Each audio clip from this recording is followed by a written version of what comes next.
So the man you are watching on the screen right now, he is a prophet. I believe he's a true prophet of God from USA. So he is currently trending for things he said about Ghana. Should I say the prophecies he made about Ghana and Ghanaians? I'm going to show you guys the video. Of course, I am not surprised. No. I'm not shocked at all because I believe and I know that God indeed dwells in Ghana. God is indeed from Ghana at this point. This also adds up to what Burnaboy said, some years back when he shared his encounters with God in Ghana. According to Burnaboy, he said that there's something unique, that the atmosphere, everything, especially when it comes to the beach area, that the first time he came to Ghana, being the fact that he loves Christianity and is a true Christian, he could feel the presence of God in Ghana. I'm going to show you guys the videos of this man and of course the prophecies he made and how a lot of Ghanaians have been seen reacting, even foreigners also sharing their encounters with God in Ghana. Let's take it away, guys. I leave you by just saying this. I decree prosperity, breakthrough, and divine recovery occurring. Ghana, you have influenced the world, but every slavery strategy from the past over you, now I decree that is lifting and favor is coming. I decree right now what's been taken starts coming back. Sons and daughters that were taken will rise up in a numerous multiplication throughout the lands attached to you. Health and infirmity will break. I decree that you will be known in Ghana as a place where authority and the state of authority for Africa is being expressed properly. If there's a nation I could decree that is coming through the narrow place and into the fullness of their future, it's Ghana that will influence all of Africa and throughout the entire world. What have been some of your highlights? Man, starting the year, going to Ghana. Why Ghana? Because, that's the only place I have, actual genuine peace, man. Okay. You get me? It's like when you go to, Labadi Beach and then you're looking in the water, man. And then, you see there's this line at the end where it's it separates the sky from the water. Mm-hmm. I feel like that's where God lives. So you started in Ghana. Yeah. Got your peace. And then where next? I go on mad robot mode. Mm-hmm. Where it's I'll do 4 shows a day. Right, yeah, right? yeah. At the end, I'll just break down. The totally, robot breaks. Yeah. And then that's when I go to Ghana. Right.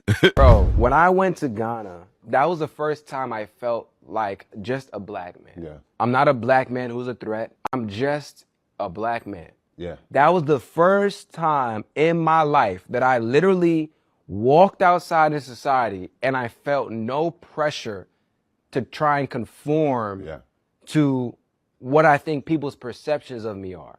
Right. And I think we carry that weight so often It's crazy that we don't realize how heavy it is until we don't have to carry it anymore, bro. Man. Just like I said before, I am not shocked at all because I know the stuffs my people, Ghana and Ghanaians, are made of. It is similar to when you have a child and you so much trust that child. You know what the child is capable of doing. So when you randomly get positive reports, or should I say results from schools or from social gatherings, people applauding and praising that your child, you'll be like, oh, I know my child, right? Say, lion, no, they born gold. So I truly understand and I know what these guys are made of. I'm going to show you guys more videos of people sharing their experiences, talking about that the peace in Ghana can never be overemphasized. Let's watch these videos. Ghana is beautiful.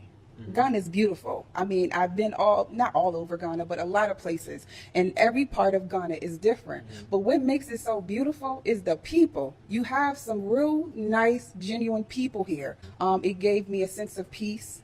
My anxiety is so chill. It gives you that because when I can walk outside at 10 p.m., 11 p.m., I don't have anxiety if somebody is behind me about to shoot me in my head, or when I'm getting in the car, I'm not hearing sirens like I'm about to get pulled over. What are they about to harass me about? I'm gonna have to go to court or this. You just never know. You never know. So on the anxiety level and the peace level, it has got me real where I need to be. That is what you fall in love with. It's not all about, the atmosphere now. What do you like so much about Ghana? Everything. The people, the culture, the peace that it brings me. Like, Ghana is my peace. And sometimes my local Ghanaian friends doesn't understand, which I also get why they will think, why is it? But to me, it's my peace. I'm the happiest here. I feel free. I feel my most beautiful self here. Sometimes I even sit in the cars and I look at the billboards and seeing like beautiful black women, black people. Like in the UK, it's a white man's world. Like, so to see yourself reflected on these billboards is almost like this is where I belong, this is my home. And being born and raised in Germany, from the moment I understood language, I was called the N-word. So that sense of belonging. Ghana to me is, forget about the nightlife, forget about the dirty December and so on. It's actually the peace that it brings me. Like, sometimes I'll just go to Labadi Beach, walk out, or ride a horse, and I'll just take in the ocean, take in the sun, take in the air. And in that moment, I feel the most alive. In that moment, I'm like, God is alive, God is real, and I'm alive, and it just feels so beautiful. It sounds cliche, but I promise you, that is when I'm like, life is good. Ghana is a predominantly Christian nation, with just over 70% of the population identifying as Christian. However, the second largest religious group in Ghana is Islam, with just over 20% of the population identifying as Muslim. And with a population of roughly 30 million people, that means there are about 6 million Muslims living right here in Ghana. We are outside of the Ahmadiyya Muslim Mission Ghana, national headquarters, love for all, hatred for none. And this is one of the most beautiful mosques I have ever seen. Islam actually traces its roots here in Ghana all the way back to the 15th century. But this mosque was built in the 1950s, but in the past couple of years, it's undergone major renovations. They've put on an outstandingly bright, beautiful new coat of white paint. There were substantial renovations made to the minaret. And as you can see over there in gold lettering, we have the words of the Quran, the words of the Prophet Muhammad. And then over here, we have these beautiful blue reflective mirrors. And it just goes to show you that if you're a follower of Islam in virtually almost any country you visit, you don't have to go very far to find people that think the way you do and believe the same things that you do as well. Oh, this last video actually shocked me. Yeah, the initial ones, I was actually cool with the whole thing because, of course, they're talking about how peaceful. Nobody, like there's no one, even a baby that is being born today knows how peaceful Ghana is. Knows that when you're having anxiety, when you're having any health issues, just come to Ghana. If you're depressed, come to Ghana. You will get relieved, right? So I am not shocked. I know all those things because like I said before, I know the stuff Ghanaians are made of, and I know how beautiful, how the level of tranquility, the level of absolute calmness that people enjoy in Ghana.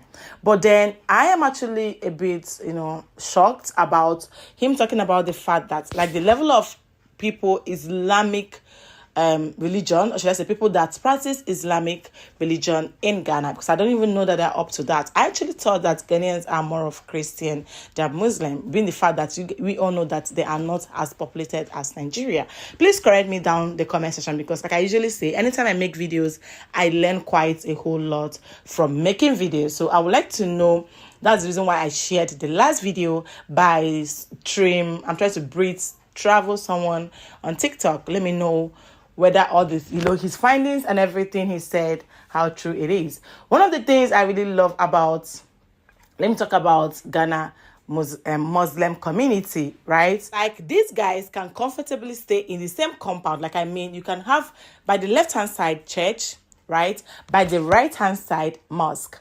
They practice together, they greet together. Even someone in Catholic church, basically church, can randomly go to the mosque to give offering. And vice versa.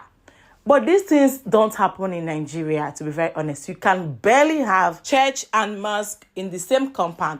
I'm not saying that we wouldn't get it in the same community, but most times the Christians have no business, or should I say has no business in the mosque. And the mosque definitely do not have any business in the church. So this shows you guys that Ghanaians are quite accommodating. These guys do not discriminate. Be it your religion, your tribe, nothing discriminates you. They see each other as one. I remember the time that they conducted the election. One of the slogans that I, as a Nigerian, even learned over the time was the fact that we are Ghanaians first before any other thing, before any politics, before any church, before any pastor. We love ourselves first. That's basically what it means. And we are not ready to sacrifice our life or our properties for such. You see, this is a country that is working. This is a country that knows that peace comes first before any other thing. This is a country that has the interest of people at heart. This is a country that practices what the Bible preached. I would like to know what you guys think in the comments. Have you heard about this prophecy? Did you think what the man said? I already know that Ghana influences a lot of countries. So like I said before, I wasn't shocked. You know, it is just so like someone reminding you what you already know or telling you how good you are when you already know that you are good. But meanwhile, I would like to know what you guys think down in the comment section. Do have a beautiful, beautiful week ahead, and make sure you stay blessed. Make sure you're subscribed. Make sure you comment down below. Make sure you tell me what you think down in the comment section. If this is your first time coming across my face, my name is Uju. You are highly welcome to Uncut with Uju. Please do not make it last. Make sure you give this video a huge, thick, fat thumbs up. Subscribe if you're new. Now here is the happen. Gather your family members, share my videos, let it reach wider audience. I will see you guys soon in my next video. Do not forget to keep supporting this girl. Like, literally, keep supporting me 100%. Bye, guys.